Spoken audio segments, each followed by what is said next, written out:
Hi friends, it's Lauren Taylor. Thanks for joining me in my craft room today for a Fandom Friday video featuring Miss Ink stamps. And I'm excited to start off the new year with a fun Jungle Ruins card. I'm going to be using this large scene stamp as well as our orangutan to create a scene and background.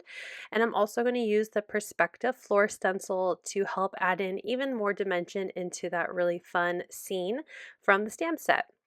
So I've started with an A2 piece of watercolor cardstock, and I'm going to line up this large stamp onto this piece of cardstock inside of my MISTI. I am going to be stamping a little off the edges, and I will trim this down before I get started in my coloring today, but I like to start with a larger piece for such a large stamp set, and then I can always trim it down to the area that I like best. I'm going to be doing some embossing, so I'm using my anti-static powder tool to add the anti-static powder before I stamp my image using VersaFine Clair in the color Pinecone. I did stamp it twice and then had to put a little bit extra on that monkey on the left so I had a nice clean and crisp stamped image. I'm using some ultra fine embossing powder in clear since I used a brown ink, and I'm just applying that powder all over the image, making sure to cover all of the areas where I stamped, and then I'll go ahead and warm up my heat gun and melt that embossing powder down to create sections for my watercoloring. I like embossing because it creates little lines and wells for my watercoloring, and it just helps me stay on the lines a little better than if I were to just stamp it with a waterproof ink. Now that my image is embossed, I'm going to go ahead and use my paper trimmer to trim this panel down to 5¼ by 4 inches. So I'm just trimming on the different sides until the image is centered how I would like it on this size panel. I'm going to grab my stack of distress watercolor pencils, a couple of paintbrushes, my towel, and a bowl of water to do some watercoloring. Now, this watercoloring did take some time. I do speed up my videos just a little bit because I am a slow crafter and I don't want to keep you here for 3 hours. So I'm just going to jump through my coloring. I will show the colors that I used and how I apply the color to my image here, but I will spare you from watching me watercolor for, half a day. So I'm going to start with the sky, and I'm using tumbled glass. So I am picking up water with my paintbrush and then applying the water to the distress watercolor pencil. Once I have enough color on my brush, I'll just go ahead and start painting right into where I want my color to be applied. So I'm starting with a blue color to add in my sky. So I'm going through along the top edge, and I'm going to add in the areas where I think from the design would look really good as the sky. So that's going to be most of the top of the card, and then I'm around the monkey on the top, in between the different palm tree leaves and some of the vines, and just going down to about where the little plant on the bottom right, I went about halfway down. Next, I'm going to color in the trees and leaves of the background. So I'm starting with Twisted Citron, and then I'll bring in Mowed Lawn to color in a combination of greens. And right now I'm starting with Twisted Citron, but I'm going to end up going back after I add Mowed Lawn with more of this lighter green color. So for the rest of my coloring of the greens, I'm actually going to start with the darker color and then add in the lighter color. So I laid down the lighter green along the ends of all of the palm trees, the palm leaves, and then I'm bringing in the darker color and blending it into the lighter color. So I'm, again, adding water to my paintbrush and then adding the water to the watercolor pencil. And then I'll go back and forth and pick up the color just straight from the pencil until it gets until it gets pretty dry again, which I get quite a few pickups of paint without having to add more water. I would say if you don't like how dark the color is coming out, you need a little bit more water. So here you can see I'm going to go back with that lighter green and then try to blend in between those two colors just a little more. I found that the darker green, as you would expect, kind of overpowered the lighter green. So for the rest of the leaves and vines around the background, I added the lighter color second. Once I'm done with my green, I'm going to move on to the brown, and in between each color, I do pick up my desk a little bit so I don't accidentally get color where I don't want it to be. So I've moved on to the browns, and I'm using gathered twigs to color in the palm tree trunks as well as some of the vine details and the darker area of my monkeys. So their fur or hair will be mostly this darker brown color, but I will use a lighter brown to color in their faces and their hands and feet. So after that, I'll move on to those lighter colors, and I'm going to be using the colors Old Paper as the lightest color, and then the darker shade is going to be Frayed Burlap. So Frayed Burlap is what I'll use to finish coloring in the monkeys, and then I will use that to be the darkest area of my kind of ruins here. So I'm adding that darker color as the shadow and then bringing in the lighter color or Old Paper to finish coloring in the rest of this column. And I'm really just going to repeat that for the rest of the ruins, just using the darker color where I think there would be more shadow and to add more distressed look to the ruins. And then I will also use that to color in some of the tumbled bricks on the ground. And then I will use the lighter color of the two to color in the floor or the ground of my scene. So once I get that last bit of color in, I'll go ahead and finish off adding in the ground.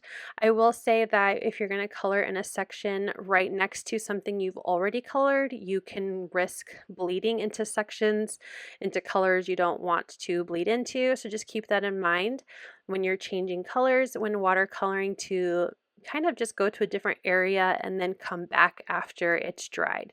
So adding in this Old Paper underneath the green, I waited until that green was dry so I didn't accidentally bleed the colors together. So I'm going to finish adding in this last bit of color into the ground part, and then I'll set it aside to dry. I also stamped off camera my orangutan at the same process I did for my background, so using that VersaFine Clair in Pinecone and clear embossing powder. I did stamp two just in case. I don't like my coloring, but I think it turns out pretty good. So for him, I'm going to be using Rusty Hinge for most of the coloring of this orangutan. I'm going to go in a little bit lighter for his chest and stomach area, and then try to go a little heavier handed with the fur. I did have the original cartoon for this fandom up on my computer screen. You can see right there, going back to what I was saying about bleeding into different areas, I went next to an area that I just colored, so it didn't have enough time to dry. So I did pace myself and let it dry for a second. But anyway, I'm using the coloring of the old cartoon to kind of inspire this card. I am thinking of my grandmother with making this card for her birthday. She is a huge fan of this cartoon, and I thought it would be a perfect birthday card for her. So I just wanted to make sure I tried to match the coloring as best as I could to that cartoon fandom. So for the face, hands, and feet, I'm using Victorian Velvet. It's much more of a kind of purpley orange color in my opinion, like it's got a little bit more pinky purple to it. And then I went back in and finished coloring in the fur with that Rusty Hinge, doing my best to try to make the arms and legs darker than the stomach and chest. So now while that's drying, I'm going to move on to using my stencil to add a little bit more perspective to the ground of my background.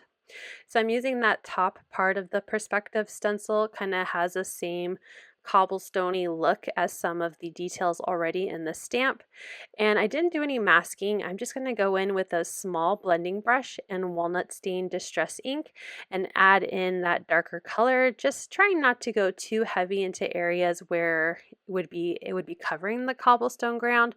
So those leaves, the edge of the ruins. I put my stencil about as high up as I thought I could get away with adding in this detail. And then I'm going to avoid those bricks and plants on the left. So just getting right up to the edge of those stamped images. And then because it's a small blending brush, I can kind of fit into the smaller areas and just add a little bit more dimension and perspective by adding this darker ground. And I really love this detail. I think this stencil It really just helps with dimension and perspective for all of your scene cards, and it's really fun to add it into earlier release stamps from Miss Ink Stamps. So now that that's done, I'll go ahead and set that aside, and then I'm going to fussy cut out my orangutan. I'm just going in with some small scissors and cutting around the design. I will spare you all from watching me fussy cut as well, but you could also use, any type of cutting tool to cut out that adorable orangutan. So he's going to go right there, almost front and center on the card, but I want to add a sentiment. So I'm going to use the sentiment, "It's your day to go wild." I'm kind of playing around where I think it's going to go, but I know that I want to stamp it as well. I'm going to stamp it on watercolor paper just so it matches the rest of the card, and I'm not going to emboss it this time. I'm just going to stamp it right onto that piece of paper and then bubble cut around the sentiment as well.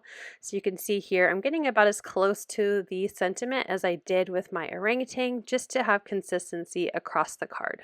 I'll go ahead and get out my card base next, which will be a side folding A2 card base, but I'm just going to rotate it so it's a horizontal card, and I will adhere my background directly onto that card base. I will have a small border around the edge, which is how I usually like to assemble my cards together. If you don't like the white border, you could definitely not trim down the original stamp and keep it an A2 panel.